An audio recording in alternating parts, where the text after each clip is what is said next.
네, 오늘 양지수 모두 빨간불 됩니다. 코스피 같은 경우는 최근 10거래일 중에 내린 날이 딱 2거래일에 불과하더라고요. 오늘장은 올라가는 종목 개수, 떨어지는 종목 개수가 비슷한데도 코스피 쪽이 강할 수 있는 건 오르는 종목들의 탄력이 비교적 괜찮다라는 겁니다. 어떤 이슈들이 도사리고 있는지 특징주 전략부터 또 AS 할 종목까지 함께 이야기 풀어보도록 하겠습니다. 김종유 위원 자리하셨네요. 어서 오세요. 안녕하십니까? 네. 여러 종목들이 사실 오늘은 특징주로 잡히는 그런 하루입니다. 그 가운데 저희가 LG 에너지 솔루션 AS도 할 겸 이 종목 많이들 궁금해하셔요. 왜냐하면 일단 계속해서 야금야금 올라오다 보니까 이 시총 이제 좀 또 부담스러운 자리 아니야? 이런 얘기가 나오더라고요. 네. 저희 같은 경우는 어느덧 이익이 18% 정도 나 있는 상황이에요. 김 의원님과 얘기한 이후로 정리할까요? 어쩔까요? 네, 일단 그때 말씀드렸던 핵심 포인트는 알려진 악재로 그렇게 급락하진 않을 것 같다. 그래서 박스권 하단을 깨지 않는 이상 뭐 손절보다는 오히려 박스권 상단을 노리는 전략적인 접근이 낫다라는 말씀을 드렸고, 그런데 최근에 이제 그 올라오는 가속도를 붙인 이슈가 있죠. 미국에서 CATL 투자를 뭐 지원하겠다. 네. 라는 얘기가 나오면서, 그렇다면 적어도 우리가 두려워했던 것은 뭐 중국 시장이 어차피 중국이 다 먹은 거고, 미국 시장에서 우리나라 이 3사가 다 장악력을 가져가지 않을까 생각했었는데 갑자기 CATL이 투자한다고 하면서 그날 관련된 종목군들이 급락했었잖아요. 그런데 CATL이 또 투자를 안 한다고 하니까 그럼 여전히 미국 시장의 그 큰 자동차 시장 배터리는 우리가 다 가져가는 것 아니야? 라는 그런 기대감에 뭐 LG 에너지 솔루션이 당연히 가장 큰 폭으로 상승했던 것이고, 관련된 종목도 전체적으로 긍정적인 모습이 나타난 거죠. 다만 이 이슈는 마침표를 찍은 게 아닙니다. 여전히 쉼표인 거죠. 그래서 지금 온점을 찍은 게 아니라 반점을 찍은 상황이기 때문에 이 이슈만으로 LG 에너지 솔루션에 대해서 또 강력한 매수 관점을 더해가기는 어렵다라고 판단하고 있고요.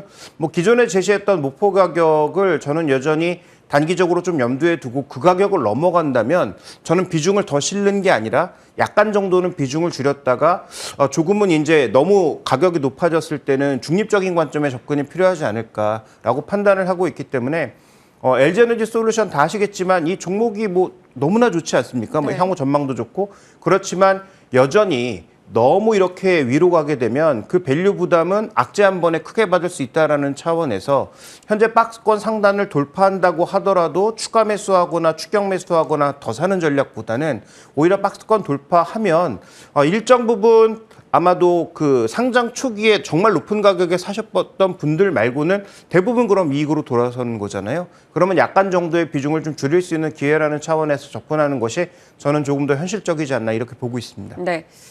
답답할 때 오히려 타이밍을 잡아보고 그리고 흥분할 때쯤에 또다시 매도 타이밍을 고민하면서 전략을 끌어가야 되는 시장입니다. 그런 가운데 LG 에너지 솔루션 좋은 수익이 났고요. AS 주신 내용들 좀 더 챙겨보시길 바랄게요.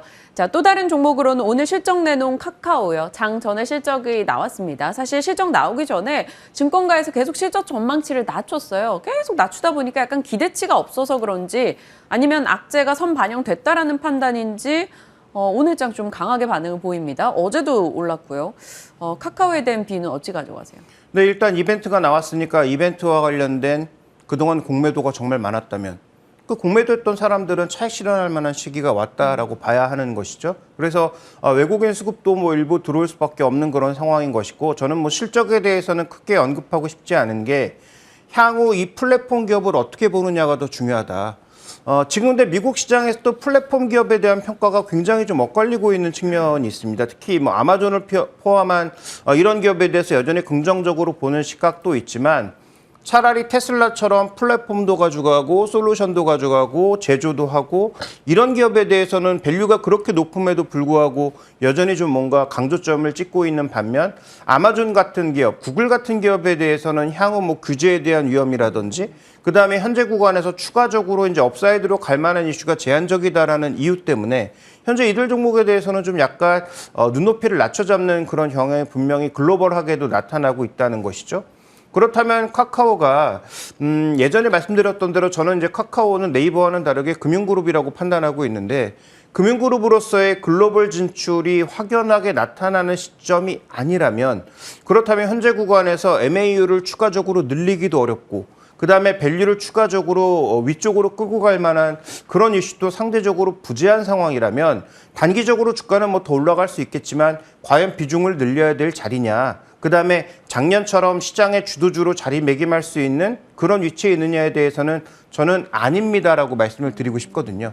그런 차원에서 보면 카카오도 뭐 주가의 반등은 좀 더 이어질 수 있으나 뭐 추격 매수하거나 더 사거나 아니면 뭐 여기서 물을 타거나 하는 전략보다는 여전히 중립 정도의 관점에서 트레이딩으로 대응하시는 것이 좀 더 유리하지 않을까 이렇게 보고 있습니다. 네, 알겠습니다. 기존의 뷰에서 덧붙인 말씀 주신 거고요. 카카오 살펴봤으니까 다음 종목도 같이 이어가도록 하겠습니다. 첫 번째 잔금 해제 종목은 카카오페이입니다. 나도 하반기 기대주인지 김 의원님께 이 코멘트를 들어보도록 하겠습니다. 첫 번째 포인트 열어볼게요.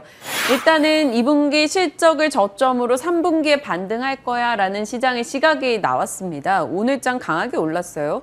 카카오페이가 너무 많이 빠졌잖아요. 그래서 막 주식 종목 토론방에서는 뭐 이거 안 본눈 삽니다. 이런 글까지 올라올 만큼 하락했는데 이 오늘의 급등에 의미 부여 가능할까요? 근데 일단 5분기 연속의 적자에도 불구하고 시장에서 관심을 가질 수밖에 없는 건 이제 시장이 어느 정도 안정을 찾았다. 그러니까 7월 달에 여러 가지 이슈를 거치면서 뭐 이게 얼마나 올라갈지 모르겠지만 지수는 저점을 좀 더 확인한 게 아닌가라는 그런 시각이 여기저기서 나오고 있지 않습니까? 네. 그러다 보니까 시장의 눈은 주도주가 확실히 생기면 그쪽으로 더 확 달라붙을 텐데 그렇지 않다 보니까 계속 낙폭과대주 중에 어느 쪽에 순환이 돌까에 계속 관심이 갈 수밖에 없는 거고요. 최근에 게임주는 왜 올라오겠습니까? 신작 게임 때문에? 저는 뭐 신작 게임에서 확실하게 어떤 터닝 포인트가 나오는 종목이 아니라면 그것도 마찬가지다.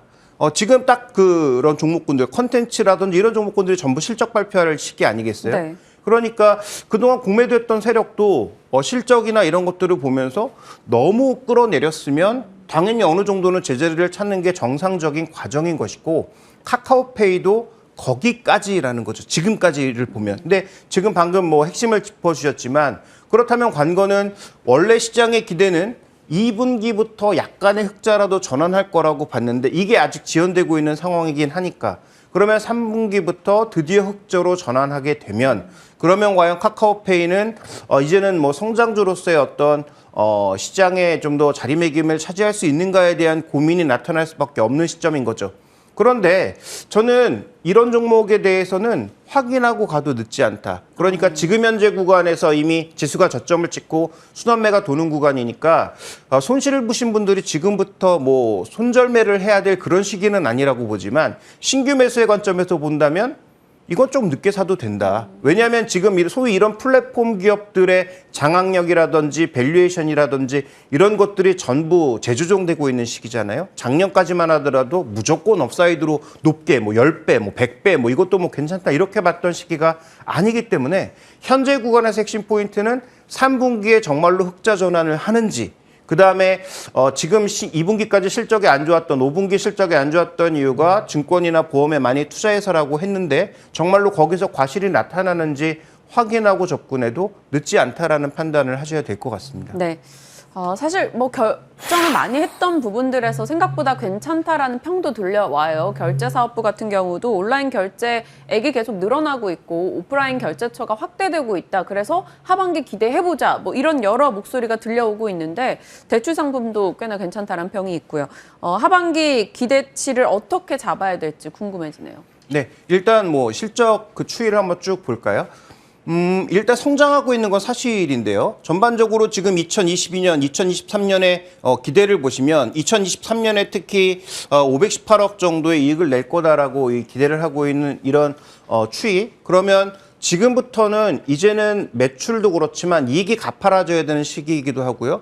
더 중요한 것은 성장의 속도, 외형 성장의 속도도 꺾이지 않아야 되거든요. 그런데 카카오페이나 뭐 네이버페이나 이런 소위 페이류의 플랫폼화된 페이류의 종목군들의 확산이 더 나타나려면 관련된 서비스가 좀 더 빠른 속도로 뭔가 속도를 붙여야 되는 그런 여러 가지 모멘텀이 필요한데 뭐 다 아시는 것처럼 지금 이런 추가적인 모멘텀이 강하게 나타나지는 않을 것 같습니다. 다만 최근 미국 시장에서도 쿠팡이 꾸물꾸물하면서 저점에서 꾹 올라왔던 이유도 주가가 워낙 많이 빠졌던 데다가 실제로 실적이라든지 판매 추이라든지 이런 것들을 보니까 그렇게까지 나쁘지는 않다. 그다음에 언급해 주셨던 뭐 대출 서비스라든지 뭐 쿠팡 같은 경우에는 또 쿠팡 플레이 같은 것들에 대한 기대감도 나타났던 것이었으니까요. 그러니까 이런 어떤 모델들이 붙으면서 추가적으로 성장할 수 있다. 그다음에 그 성장을 통해서 고정비는 제한된 상태에서 끌어올 수 있다라는 기대감을 준 것이기 때문에 결국 말씀드렸지만 지금 포인트는 3분기부터 정말 이익을 내기 시작하고 그 이익을 기반으로 해서 이익이 계속 확대될 수 있는 고정비 이상의 이익을 낼 수 있는 그 정도의 추이가 나타난다면 저는 그때는 좀 투자 의견을 달리 가져갈 수 있다. 그런데 지금까지 2분기까지만 보면 3분기에 그걸 확인하기 이전까지의 투자 관점에서는 포지션을 늘리거나 신규로 강하게 사기에는 조금 어려워 보인다. 이렇게 말씀을 드리고 싶은 거죠. 네. 그렇다면 어느 정도 지금 대응도 반등의 한계를 조금 결정해놓고 대응을 해야 되지 않을까라는 생각이 드는데 외국인들이 카카오그룹 오늘 가열차게 사고 있거든요. 그러니까 좀 더 갈려나? 그럼 어떻게 대응하려나? 좀 고민돼요. 그러니까 뭐 삼성전자도 마찬가지였지만 삼성전자를 추세적으로 산다 이렇게 보기 어렵잖아요. 결국 공매됐던 부분들의 환매라고 봐야 될 텐데 네. 좀 마찬가지라고 보겠습니다. 카카오도 지금 그동안 주가가 내리는 과정에서 뭐 공매도도 꽤 많이 나왔을 거로 판단하고 있고요. 그러면 주가가 이렇게 강하게 올라가게 되면 공매도에 대한 환매수는 더 강하게 유입될 수밖에 없거든요. 근데 과연 뭐 그게 어디까지 들어올지 여부 정도라고 우리가 봐야 될 텐데 지금 뭐 차트를 보시면 거래 기간이 얼마 되지 않기 때문에 지금 역사적 밸류의 하단이라고 쉽게 판단하기는 어렵지만 어쨌든 엄청나게 높은 수준에서 거래되던 PB 주가가 지금 현재 어느새 뭐 5배 이 정도의 수준까지 빠져 있다. 그러면 아까도 언급드렸지만 3분기에 정말로 흑자를 내고 그 흑자와 외형이 확대되는 것이 확인이 된다면 이 정도면 우리가 뭐 비싸다 싸다의 논점을 떠나서 너무 많이 빠졌고 이제는 좀 정상으로 갈 수 있는 그런 단계에 들어와 있다라고 판단할 수가 있는 거죠. 그래서 이 종목에 대해서는 어떤 정확한 목표가를 우리가 밸류에이션 차트로 결정하기보다는 기술적인 어떤 저항대를 쉽게 돌파할 수 있는가가 관건이 아닌가. 그래서 뭐 증권사가 제시하고 있는 뭐 10만 원대의 그 목표가를 우리가 쉽게 예상해 보기에는 어려울 것 같고요. 기술적인 한계가 느껴지는 가격대 뭐 7만 원대 그 내외 정도의 수준에서 저는 일단 반등의 한계를 좀 확인할 가능성이 굉장히 높지 않을까 이렇게 좀 판단하고 있습니다. 네, 카카오페이 살펴봤습니다. 말씀 주신 내용들 참고하셔서 대응하시길 바랄게요.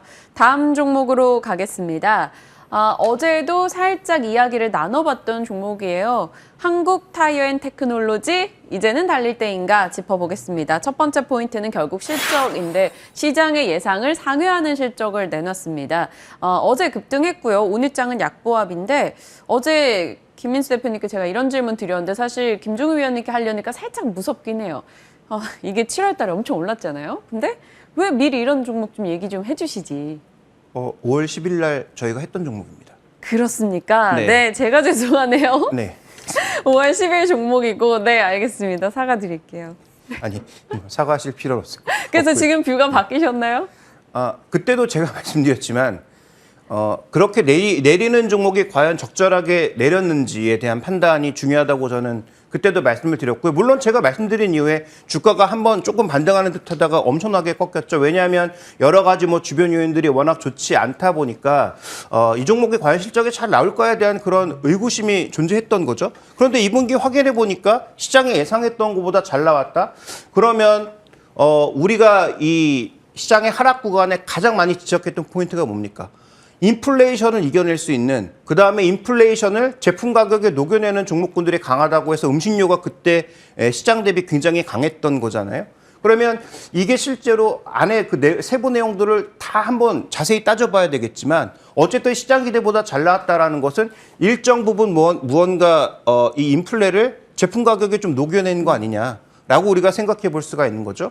타이어의 특성상 OE보다는 RE의 수익이 많이 나는 상황입니다. 그래서 만약에 이제 신차에 대한 어떤 수요가 늘어나는 것도 중요하지만 교체 수요 자체가 빠르게 증가할 것이냐가 관건인데 향후 뭐 금리가 올라가고 자동차에 대한 어떤 수요 자체가 급격하게 증가하기보다는 기존 차에서 부품을 바꾸는 그런 수요가 증가한다라는 것을 고려해 봤을 때 한국 타이어에게는 저는 아직까지도 약간 정도의 기회는 좀 더 남아있지 않을까? 좀 이렇게 판단하고 있습니다. 올해 전체 실적 추이 전망도 꽤나 공격적으로 올려잡히는 흐름이 나타나고 있습니다. 그리고 사실 지금 차가 좀 많이 변화하고 있잖아요. 그러다 보니 고부가 가치 제품 이런 얘기도 타이어 쪽 기대가 있더라고요. 네, 뭐 그때도 5월 달에도 동일하게 드렸던 말씀인데 한국 타이어가 지금 가고 있는 핵심 포인트 중에 하나가 다른 타이어보다 먼저 전기차용 전용 모델을 많이 내놓고 있다는 거죠. 네. 그러니까 기존에 나와 있던 타이어도 전기차용으로 이제 바꿔서 내놓는 것들이 있고요.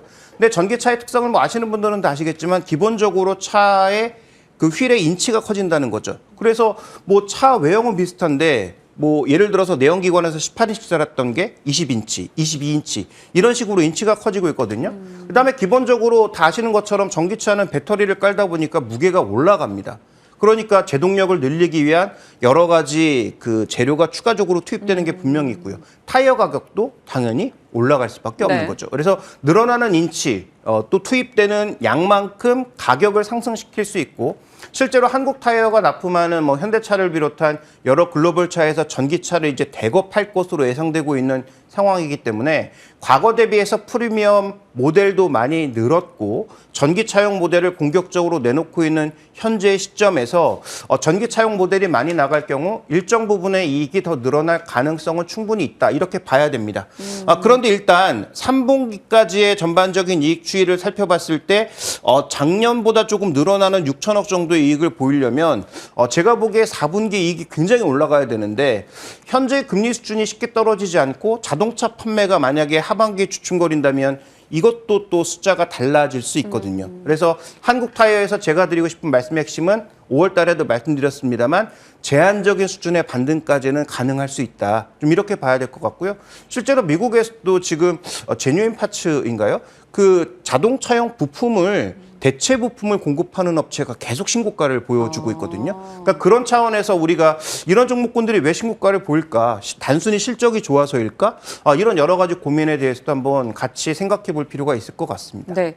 그렇다면 지금을 어떤 기회로 삼아야 될지 고민이 돼요. 그날 말씀 주신 가격이 32,000원으로 지금 저희가 확인을 했습니다. 그렇다면 여기서 목표가 38,000원을 찍은 상황 어떻게 활용하시겠어요? 네, 그때 제가 뭐 한 4만 원, 4만 1,000원 그 정도를 아마 목표가로 말씀드렸을 것 같은데 일단 현재 구간에서도 저는 뭐 0.5배 정도의 수준에서 반등을 시작했기 때문에 그렇다면 가장 좋았을 때와 가장 나빴을 때 두 가지를 다 빼야 되겠죠. 예를 들어서 가장 좋았을 때는 아시는 것처럼 시장이 흥분했을 때고요. 그다음에 가장 나빴을 때는 코로나가 왔을 때라는 점을 고려해 보면 저 위에 산과 저 밑에 바닥을 깎으면 제가 보기에는 한 0.7배, 0.6배 정도의 수준이 나름 그래도 합리적인 수준에 그러니까 지금 정도의 이익을 꾸준하게 유지한다는 관점에서 보면 저는 나름 합리적으로 판단할 수 있는 PB 수준이 아닌가라고 봐서 네. 그렇다면 0.6배 수준을 고려해 봤을 때 그때 말씀드렸던 가격과 큰 차이 없는 4만 원대 초반 정도가 목표 가격이 아닐까라고 판단하고 있고요. 그 정도 가격이 뭐 올지 안 올지는 모르지만 저는 만약에 그 가격을 넘어간다면 그때는 또 역시 아까 LG 에너지 솔루션에서 말씀드렸던 것과 마찬가지로 추격 매수가 아니라 그때부터는 비중을 좀 축소하면서 이게 정말로 좋아지는 건가? 아니면 이게 다른 타이어 회사와 큰 차이가 있나? 아니면 뭐 브리지스톤이나 뭐 해외 구디어 타이어라든지 이런 회사들과의 업력은 같이 가져가고 있나? 이런 것들을 좀 더 확인해 봐야 되는 그런 시기로 판단할 것 같습니다. 네, 4만 원대 초반의 가격을 말씀을 주셨고요. 일단 그 지점이 올 때쯤 해가지고 계속해서 이 보유자 분이시라면 전략을 좀 바꿔볼 만한 것도 함께 고민을 해보시길 바랍니다. 제가 앞서 그런 질문을 드렸기 때문에 저희가 5월 10일에 이 종목을 했구나라는 걸 다시 한번 확인해 받을 수 있었지 않을까 저를 위로해 봅니다. 자, 인포스탁 데일리 김종혜 전문위원과 종목 전략 챙겨봤습니다. 고맙습니다.